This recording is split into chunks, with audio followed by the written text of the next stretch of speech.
Voici une mentalité qui détruit le réveil à Butembo tiré de ce texte. Et c'est par là que je vais finir. C'est juste partant de cette observation de Pierre. Il voit le quadrupède, les reptiles, dans une nappe.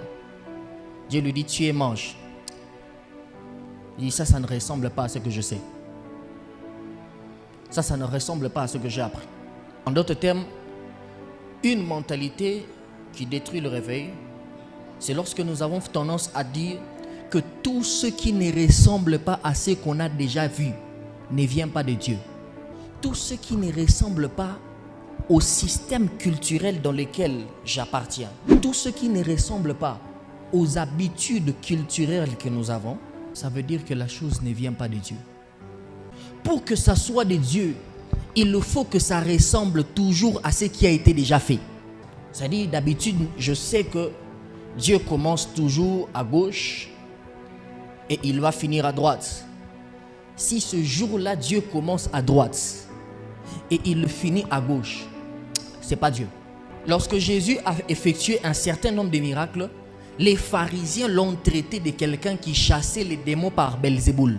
Ça veut dire qu'ils ont attribué à Satan une chose qui provenait de Dieu. Pourquoi? Parce qu'ils n'avaient jamais vu un homme parmi eux opérer jusqu'à ce niveau. Il faut que ça ressemble à ce qui se passe autour de nous. Quand ça ne ressemble pas, non, Dieu n'est pas là-bas. C'est comme ça qu'il y a des églises ici à Butembo qui sont considérées comme des sectes. Là-bas, il y a des sorciers. Qui disent ça? Les chrétiens. Pourquoi? Parce que ça ne ressemble pas à ce qui a toujours été fait. Écoute-moi. Tout ce qui est nouveau n'est pas forcément diabolique. Pierre a refusé d'aller vers les païens parce que son expérience lui avait appris à considérer les païens comme impurs.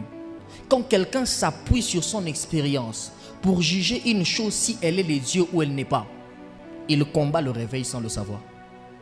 Il s'est appuyé sur, ah non, d'après mon expérience, ce que je sais, ça ne peut pas venir de Dieu.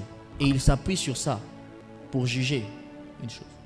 On s'appuie sur nos habitudes culturelles, on s'appuie sur nos convictions culturelles, qu'on s'appuie des fois sur notre expérience personnelle aussi.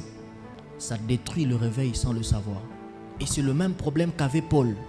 Il a combattu l'église parce qu'il pensait qu'il était en train de combattre pour Dieu, alors qu'il était en train de combattre contre Dieu.